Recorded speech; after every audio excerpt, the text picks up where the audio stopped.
understand the concept of love. Hello everyone, Carl Thor here with the second video in the tier list slash character introduction series I have planned. And today we're going with Yashiro because he's pretty likely to be next in global after Chris, or maybe the month after that. I doubt he's going to be here later than February. Now this is when we start getting into the era where the front line gets completely stacked. We have about 5-6 frontline characters that are going to be absolute monsters, and this is probably the one that comes the earliest, and thus one of the ones that gets the longest legs. It lasts the longest. So let's get right into it. He's a snake soul, and like every good snake soul, he's also a turtle soul. That's how it works. He gets 40 rage when attacking, and an additional 44 rage gained when hit. This is obviously before leveling it up. He has Dazzling Badge and Tie Box and Tome. So if you ran Vice, you probably have quite a few of these. His Fates and Gates are pretty cheap, like most of the Orochi crew, except the 4 Kings Fate, which basically is always going to be expensive unless you're already planning on running that. Gate partners are cheap, you know, Chris, Shermie, Orochi. API 12 Chris and Shermie. API 14 Orochi. If you don't have him, it's probably because you just started the game, and even then I think you get him for free. So, and if not, you know, you got skip stones. Right, so let's get into the meat of it, and the meat of it is his passive. So it increases his attack, his defense, his res, and his small skill resist. Classic starts bonuses. He gets burn immunity at the cost of reducing his damage rate by 30%, a little bit of a callback to original Orochi Yashiro's ult. He gains res, he gains burn immunity instead. That burn immunity is pretty useful with Mai coming out, because she does a shit ton of damage through burns, so that's pretty great. He has a damage limitation, Maxima style, won't take more than 60% of his max HP in a single attack. The value is reduced to 30% during the first turn and after being deployed, and also after he resurrects. So he can take a lot of punishment. 60% is pretty high, but as you will see later, he has mechanics that help him with that. He gets a stack of stone shield every time he gets hit. That gives him 15% defense, and it can be stacked up to 60 times for 90% defense. That's really good. And this helps with this 60% part. Every time he goes below 50%, he heals 45%, up to 2 times per turn. Doesn't work in 1v1s, so it doesn't work in tournament. But that's really good in arena, because that's every turn. There's no limitations to it, right? You only have 2 times per turn, and you can keep doing it. And because he's going to be a very high defense, he's going to have very high res and stuff like that, because he's a tank, and he has good anti-crit and good. It basically just has a very good defensive package. That heal basically feels like he's a fucking rock, which is great, which is what you want of him. One of the most underrated parts of his passive that nobody talks about: each time a fighter releases a small skill, that fighter permanently increases the small skill chance by 15%. Can be stacked up to 5 times, so that's 75% skill chance for everyone in your team. For all those characters that don't have guaranteed skills and don't have stacking skill bonuses, which is quite a few of the ones that are coming up, this is great, and it guarantees that basically your entire team is going to be skilling every single turn. At the beginning of your enemy turn, restore 30% of your max HP to one of your gank allies and to one of your DPS allies, and it gives priority to Chris and Shermie. If you don't have them, it'll just choose 1 DPS and 1 gank. That is not Chris and Shermie. And you share 40% of the damage that character takes for 1 round, and you reduce it by 80% when Yashiro receives it. Doesn't work when he's lower than 20% HP, so that he doesn't get killed by damage taken by the other characters. This is amazingly good. Like, not only is it a huge heal, because it's 30% of your max HP, that being a tank's HP, to one of your gank and DPS allies, so that's going to be a big heal. It's also during the enemy turn, which means you dodge things like versus heal stealing that he has, where he steals heals during your turn. And on top of that, it shares damage with those 2 characters. That's just so good. It's such a strong part of his passive. Then if you're in the front row when deployed, then get the following effects. When getting full rage for the first time, immediately gain max stone shields, which is great, obviously. And whenever you get max stone shields, reduce the rage of the enemy with the highest current rage by 200. This doesn't ignore control free, so there's going to be a lot of characters that will be immune to this during the first, second round, stuff like that. He only has one revive, which is quite unusual for modern characters. I only have him one undying. Chris also only has one. But the difference is that this fucker is so tough and heals so much that he makes huge use of that one revive. Restores full HP and rage, inherits the stone shield stacks he had before, and he gains 3 more. He's immune to control when he is deployed and after resurrecting. And he has interference skill just like Chris had in the last video. We talked about it, which is always useful, and I always prefer to have it on a tank than to have it on a DPS or a gank backline. That's really good. So that's a really solid passive to start him off with. It has pretty much everything you want. It makes him tanky, it protects your allies, it heals them, it heals him, it has utility. It's perfect. It's exactly what you want in a tank. This, because he's a little bit more, rather than being just a simple meat bag to stand up there and take every single hit, he has quite a bit of team utility, and that's really good. And it starts with his passive. Then we have his skill. His skill attacks a single enemy, increases his own anti-crit and control free by 40%. This can't be dispelled. He does additional damage equal to 20% of the enemy's lost HP to the enemy with the lowest current HP, and it doesn't give rage, it ignores shields, and it's minimum of 5% of the max HP of the character taking the damage. So this might be really good against Billy. It's something I have to see, because sometimes in the late rounds you can see Billy have but like 2 HP, but having a shield that is like 1,000,000 HP, and this can go through that and maybe take one of his undyings, which is quite good if it can. And for 2 turns, he puts a field under your team's territory, if you like. If you've seen the videos, it's like a little white square, and all of your allied fighters get 30% anti-crit and control free. So this is great for the frontliners. Backliners is just a bonus, you know, the control free, particularly the anti-crit is like whatever. But for the front line, that's 30% anti-crit that you just get for free, which can be stacked with other similar buffs, which is amazing. And at the beginning of your turn, he restores 200 rage to a random ally. Sadly, that doesn't prioritize characters that don't have full rage, because when it has that little bit of extra text, it's just the best. Like this, it can be wasted. And it absorbs 250 rage from a random enemy, which, like we said up here, also doesn't ignore control free, so a lot of people will be immune to this. And finally, his Smax. So for his Smax, it's a single enemy attack, increases own damage, res and block power by 35%. He absorbs 35% of the target max HP, that's a really nice heal. Consumes all of his stone shield stacks, and for each stack he consumes, he gets 25% block rate, 15% reflect, and 3% res. That's like really good. Really good. Because with this is how you can set up for like really big reflect rounds and such, which is amazing, because it's the kind of thing that can really bring people like Chris down. So it's really good, and he gets really tanky because he's got a lot of anti-crit, and then he gets a lot of block, so he can really take a lot of punishment. If he consumes 5 or more stacks in one go, he will immediately gain back 1 stack of stone shield. For 2 rounds, whenever you go lower than 40% HP for the first time, you immediately cleanse all your debuffs and heal 40% of your max HP. So this, coupled with his passive, means he has healing for fucking days, which is amazing. And for 1 round, when you get rage reduced by an enemy, you immediately restore 250 rage, unaffected by rage recovery speed increase or decreases. He gets 2 layers of septic resistance, which lasts for 2 rounds, which is really nice.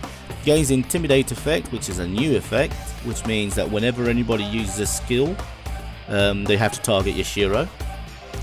And whenever he's full of rage and he is attacked, he restores 100 rage to an ally that doesn't have full rage. That's so good. That really is so good. Like I've seen videos where this gives your team up to 800 rage in a turn, and it ends up like filling up all the people that didn't have full rage. It's so good. It's so good to keep your team full. Yeah, so, and all the buffs provided by this ult cannot be dispelled. So, to sum it up, this dude is an amazing tank. He's a rock. He's tough. He gets blocked through the roof. He has a shit ton of anti-crit, which means he's going to be blocking all the time. Every time he goes below a certain percentage of HP, he heals back up. It's basically like so hard to kill. When I first saw his kit before his gates came out, I thought he looked a little bit sus. I couldn't trust him only having one revive and depending on heals, because I'd seen what happened to Maxima in like China and Taiwan, and he started getting fucked. But because he has such strong healing, he doesn't even care, because he blocks everything, and then they just can't one-shot him 90% of the time, which is really good. So for Yashiro, when it comes to runes, personally, I love thorns on him. Like, I love reflect on tanks, and I love healing on tanks. This man already has great healing. The heals from thorns are going to help him stay topped up, so that he doesn't reach those heals every turn as easily, and only reaches them when he takes heavy damage. And the enhancement to healing from the 6-set rune works perfectly with his kit. Earth runes obviously also work really well with him, because you know every tank wants more res, so you can't say no to more res.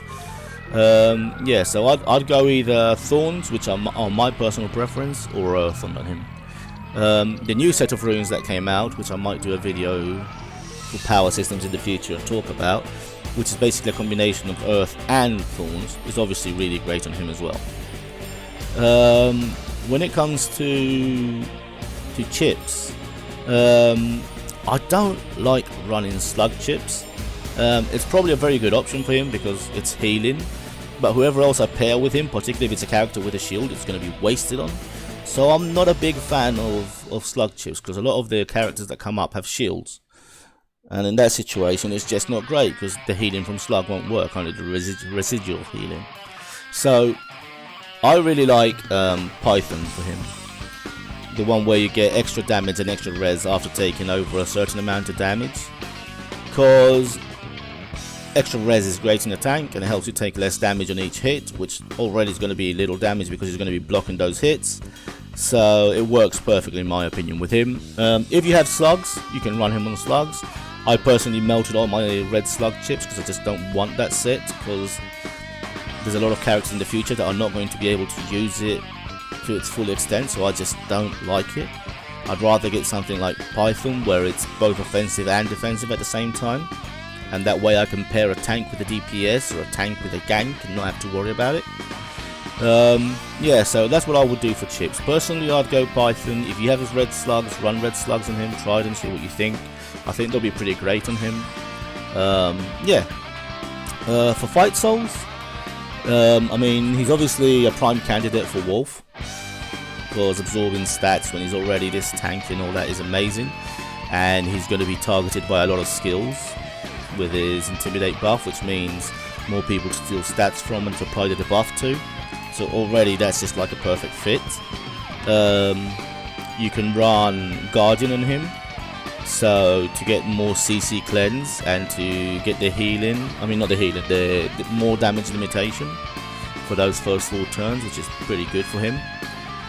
It's a case of just basically shoring up his base kit. What else could you run on him that would be good? Lamb, because he's already got a really good kit, despite Lamb not giving any actual stats. It's a very strong fight soul, but it doesn't give any stats, like I said, so you want to put it on someone who's already got a really strong base kit and doesn't really need those stats as much, like the stats you get from Wolf or the bonuses you get from Guardian. That would make him an even more utility-oriented tank rather than a super rock, because maybe you're running him with Liz or you're running him with Robert or Psyche or whoever, and at that point maybe you want to have him provide more utility versus having him be tougher, right? So Wolf, Lamb, Guardian works well on him. You could run Unyielding on him. I personally prefer to run it on backliners, but it also works really well on frontliners. particularly ones that you know are going to go a long distance, because you will get the 20% extra res. You'll get the extra damage, which isn't really great for him, but the healing at low HP is good. So yeah, he can work with pretty much any of the classic defensive fight souls. So just use the best one of those that you have for him, and you will be good. We've done runes, we've done chips, we've done fight souls, so that's pretty much done. I don't think there's much more to be said about him. Man's a monster. Quite simple. He's one of the best tanks you're gonna get. I have him rated solidly at a rank, because he comes pretty early in terms of these top tier tanks and frontliners that are coming, so you're going to have time to have him on your team without having to worry about getting another tank, right? Later you can get Ignis, or you can get Rob, or you can get whoever it is you're going to run in the front line with him, and he will still be really good at that point in time. Yeah, he's an easy get if you need a tank. Even if you don't need a tank, he's going to be an upgrade over any tanks that you currently have in global. Yeah, so now we're going to go into the quick round and resume a little bit of this kit for people that don't want to see the whole video. So, Snake Turtle Soul gets additional rage when attacked, additional rage when he attacks. Pretty cheap fates and gates. Remember, these are the API 12 versions of the new faces thing. It's not the Orochi versions. His passive, he has a damage limitation, he's immune to burns. Stone Shield mechanic, which increases his defense, can be stacked up to 6 times, up to a maximum of 90%, 15% per stack. He gets a 45% heal every time his HP goes below 50%, up to 2 times per turn, doesn't work in tournament or when he's 1v1. Every time one of our own fighters gets a small skill, he boosts their own chance at small skill by 15%, which is really good. He gives a 30% heal to a gank and a DPS during at the start of the enemy's turn. He will share damage with them 40%. He will reduce the damage he shares by 80% when he takes it. Won't work when he's lower than 20%. He prioritizes Chris and Shermie, like the new Chris and Shermie, with that. When he gets full rage for the first time, gets max stone shield stacks. Whenever he gets max stone shield stacks, he reduces rage. He has interference skill. Basically gives him anti-crit and control free. Does a little bit of extra damage based on the HP the enemy has lost, which is a minimal to the target with the lowest HP in the team. It's damage that ignores shields, might be good to us really. For 2 turns, he puts a buff underneath our characters, which gives them 30% anti-crit and control free. Restores 200 rage to a random ally at the beginning of your turn, and absorbs 250 rage from a random enemy. Attacks a single enemy with his Smax. Increases several stats, absorbs 35% of target's max HP, which is a big heal. Consumes all the stone shield stacks, and for each one he consumes, he increases his block rate, his reflect, and his res. Really strong part of his S-Max. If he consumes 5 or more, he gets 1 back immediately. For 2 rounds, whenever he's lower than 40% HP, he heals up 40%, and he removes all his debuffs. So coupled with his passive heals, this is really strong. For 1 round, when you get rage reduced by an enemy, you immediately restore 250 rage, which is good because that helps with the final part of his S-Max. Gets 2 layers of septic resistance, which lasts for 2 rounds, which normally means he's mostly going to be covered for septic for the whole match. Gets intimidate, which makes any enemy that releases a skill target him for 1 round. And whenever he gets hit and has full rage, he gives 100 rage to someone in our team who doesn't have full rage. The buffs from this skill cannot be dispelled. Best runes for him, I'd say Thorns, followed by Earth. Best fight soul for him is probably Wolf. After Wolf, I like Guardian and I like Unyielding. Lamb probably also works if you need someone to put it on because it's got a really strong base kit.